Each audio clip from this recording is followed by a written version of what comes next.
નમસ્કાર મિત્રો, સ્વાગત છે અમારી યુટ્યુબ ચેનલ ઓલેજ હેપીમાં. મિત્રો, આજે આપણે મિશન બિન સચિવાલય ક્લાર્ક અંતર્ગત કોમ્પ્યુટરના પ્રશ્નો જોઈશું. અને આ મિત્રો, જો તમે બિન સચિવાલય ક્લાર્કની તૈયારી કરતા હોય અને તમે બીજા વિડીયો જોવા માંગતા હોય ગુજરાતની સાંસ્કૃતિકને લગતા તેમજ ભારતીય બંધારણને લગતા કે જનરલ નોલેજની ક્વેશ્ચનને લગતા બીજા વિડીયો જોવા માંગતા હોય તો ડિસ્ક્રિપ્શનમાં એ વિડીયોની લિંક મળી જશે. અને આ મિત્રો, જો ચેનલ ઉપર નવા હોય તો પ્લીઝ ચેનલને સબસ્ક્રાઇબ કરી દેજો અને બેલ આઇકનને પણ દબાવજો, જેથી કરીને આવનાર દરેક વિડીયોની નોટિફિકેશન આપણે સૌપ્રથમ મળી રહે અને આપણી તૈયારીમાં વધારો થઈ શકે. તો ચલો મિત્રો, હવે ટાઈમ ના બગાડતા શરૂ કરીએ મિશન બિન સચિવ ક્લાર્ક અંતર્ગત ક્વેશ્ચન ઓફ કોમ્પ્યુટર્સ.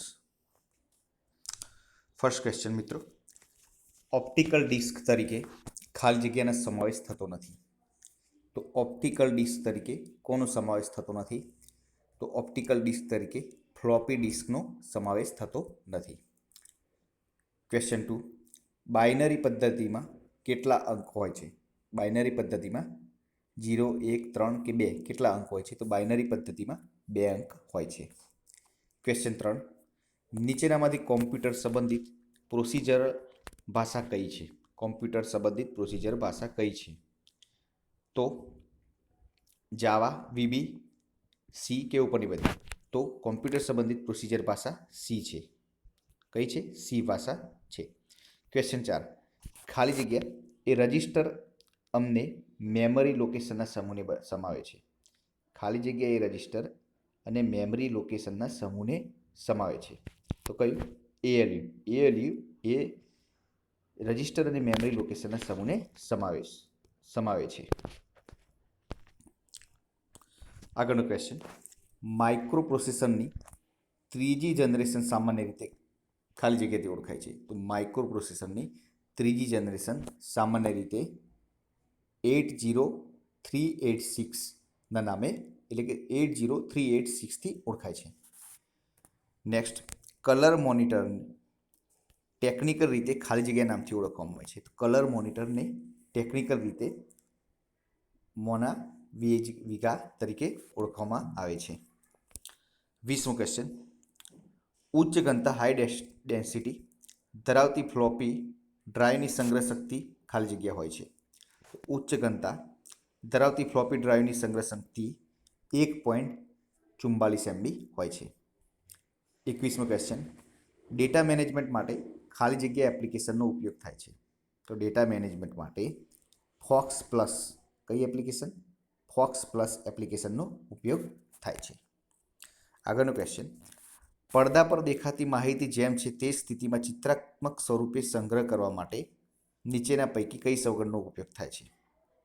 તો પડદા પર દેખાતી જે માહિતી છે જેમ છે તે સ્થિતિમાં ચિત્રાત્મક સ્વરૂપે સંગ્રહ કરવા માટે કઈ સગવડનો ઉપયોગ થાય છે નીચે માટે? તો પ્રિન્ટ સ્ક્રીનનો ઉપયોગ થાય છે. 23મો, કોમ્પ્યુટરમાં સીપીયુ નીચેનામાંથી ખાલી જગ્યા વિશેષતાઓ ધરાવે છે. ઉચ્ચ કાર્યક્ષમતા, સુસંગતતા કે વિસ્તરણ? તો સીપીયુ આ બધી તમામ ક્ષમતાઓ ધરાવે છે. એનાલોગ ડેટા લખવા ખાલી જગ્યા વપરાય છે.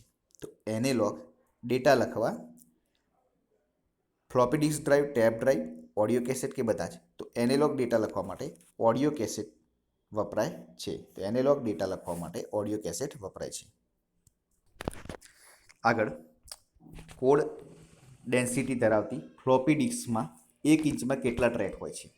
કોડ ડેન્સિટી ધરાવતી ફ્લોપી ડિસ્કમાં 1 ઇંચમાં કેટલા ટ્રેક હોય છે? તો 1 ઇંચમાં 96 ટ્રેક હોય છે. કેટલા? 96 ટ્રેક હોય છે. આગળ, ડિજિટલ વર્સેટાઇલ ડિસ્ક ડીવીડીની હાલમાં વધારેમાં વધારે ખાલી જગ્યાની સંગ્રહ ક્ષમતા ધરાવે છે. તો વધારેમાં વધારે ડીવીડીની હાલની વધારેમાં વધારે કેટલી ક્ષમતા છે? તો 17 GB છે. આગળનું, નીચેનામાંથી ખાલી જગ્યા ઇનપુટ ડિવાઇસ નથી. Keyboard, optical scanner, touch screen કે સીપીયુ? તો નીચેનામાંથી ખાલી જગ્યા ઇનપુટ ડિવાઇસ નથી. તો સીપીયુ એ ઇનપુટ ડિવાઇસ નથી. 41, કોમ્પ્યુટર દ્વારા જે માહિતી બતાવવામાં આવે છે તેને ખાલી જગ્યા કહે છે. કોમ્પ્યુટર દ્વારા જે માહિતી બતાવવામાં આવે છે, ઇનપુટ, આઉટપુટ, પ્રોગ્રામ કે સીપીયુ, તો તેને આઉટપુટ કહેવામાં આવે છે. આગળ, બાહ્ય સંગ્રાહક પર ખાલી જગ્યાની અસર થાય છે. સીપીયુની ઝડપ, મોનિટરનો પ્રકાર, તમામ કે ભેજ? તો બાહ્ય સંગ્રાહક પર ભેજની અસર થાય છે. આગળ, ફ્લોપી ડિસ્કની રચનામાં ખાલી જગ્યા રસાયણનો ઉપયોગ થાય છે. ફ્લોપી ડિસ્ક જે બને છે તેમાં કયા રસાયણનો ઉપયોગ થાય છે? તો આયર્ન ઓક્સાઇડ રસાયણનો ઉપયોગ થાય છે. તો ફ્લોપી ડિસ્કની રચનામાં આયર્ન ઓક્સાઇડ રસાયણનો ઉપયોગ થાય છે. આગળ ટ્રેકને ખાલી જગ્યામાં વિભાજિત કરવામાં આવે છે. ટ્રેકને સેક્ટરમાં વિભાજિત કરવામાં આવે છે. હાઈ ડેન્સિટી ફ્લોપી ડિસ્કની સંગ્રહ ક્ષમતા કેટલી હોય છે? હાઈ ડેન્સિટી ફ્લોપી ડિસ્કની સંગ્રહ ક્ષમતા કેટલી હોય છે? તો 2.88 MB.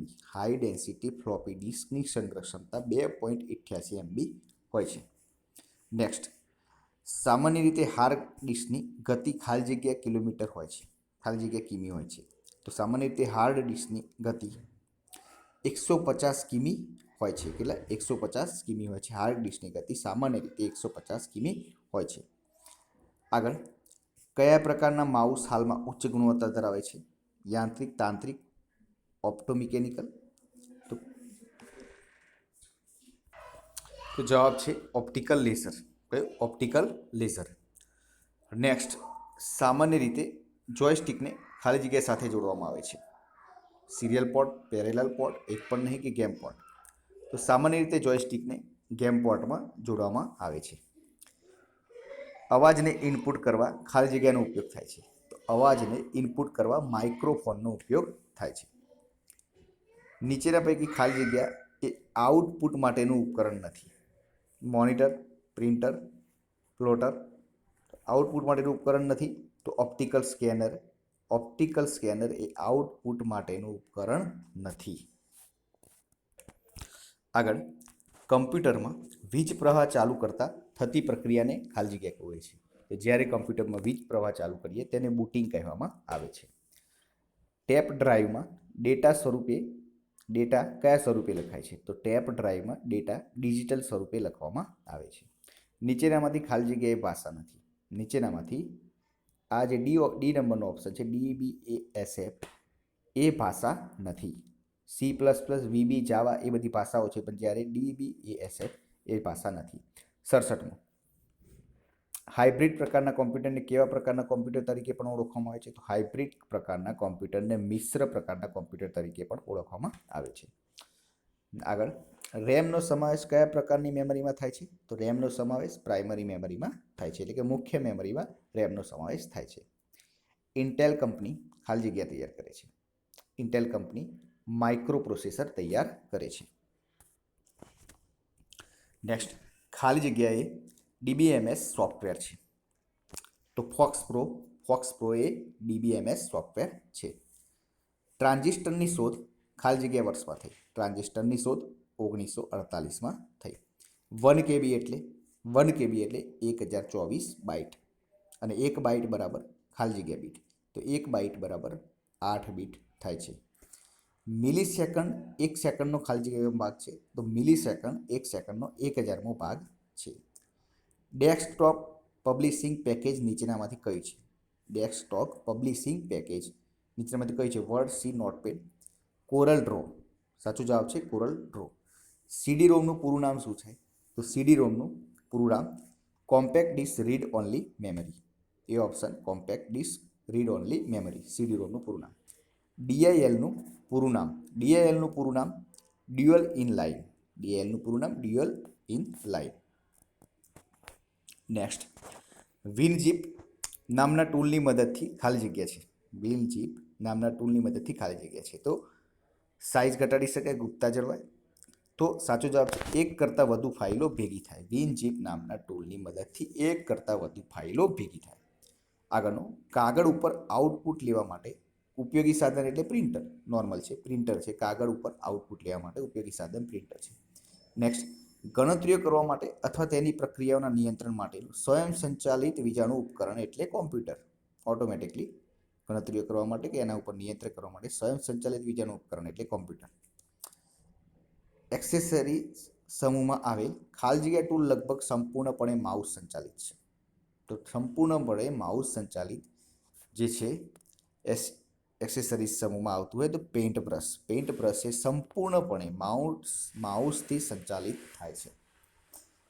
માઉસની ક્લિક બદલવા માટે કયા વિકલ્પમાં જવું પડે? તો માઉસની જે ક્લિક બદલવા માટે કંટ્રોલ પેનલમાં જવું પડે અને તેમાં જઈને તેમાં ચેન્જીસ કરી શકાય છે. આગળ, કમ્પ્યુટર દ્વારા નીચેના પૈકી કયું કાર્ય કરી શકાતું નથી? તો કમ્પ્યુટર દ્વારા નીચેના પૈકી કયું કાર્ય કરી શકાતું નથી? તો વિચારી શકતું નથી. પોતે જાતે વિચારી શકતું નથી. કયું કાર્ય કરી શકાતું નથી? તો વિચારી શકતું નથી. બાહ્ય સંગ્રાહક પર કોની અસર થાય છે? તો બાહ્ય સંગ્રાહક પર ભેજ અને તાપમાન બંનેની અસર થતી હોય છે. ડિસ્કને ફોર્મેટ કરવાથી ડિસ્ક પરની તમામ માહિતી ભૂસાઈ જાય છે. રાઇટ ખાલી જગ્યા શું છે? રાઇટ એક શબ્દ પ્રક્રિયક છે. ડેટાબેઝના સંદર્ભમાં દરેક હારને ખાલી જગ્યા કહેવામાં આવે છે. તો ડેટાબેઝના સંદર્ભમાં દરેક હારને રેકોર્ડ કહેવામાં આવે છે. CD-ROM એ શું છે? ભાઈ સેમી કંડક્ટર મેમરી છે, મેમરી રજિસ્ટર છે, મેગ્નેટિક મેમરી. તો ઉપરનામાંથી એક પણ નથી. CD-ROM એ ઉપરનામાંથી એક પણ નથી. દુનિયાનું સૌપ્રથમ ઇલેક્ટ્રોનિક કોમ્પ્યુટર કયું છે? તો દુનિયાનું સૌપ્રથમ ઇલેક્ટ્રોનિક કોમ્પ્યુટર ENIAC એટલે કે ENIAC છે. તો મિત્રો, આ હતા આપણા આજના વિડીયોના પ્રશ્નો. મિત્રો, વિડીયો પસંદ આવ્યો તો લાઈક કરી દેજો, પોતાના મિત્રો જોડે શેર કરજો, અને આ મિત્રો ચેનલને જરૂરથી સબસ્ક્રાઈબ કરજો, કારણ કે જ્યારે બી વિડીયો અપલોડ થાય સબસ્ક્રાઈબ કરી લેશો, બેલ આઇકન દબાવી લેશો તો સૌપ્રથમ વિડીયોની નોટિફિકેશન આપને સૌપ્રથમ મળી રહે. તો ચલો મિત્રો, હવે કાલે બીજા નવા વિડીયો સાથે મળીશું. જય હિન્દ, જય ભારત.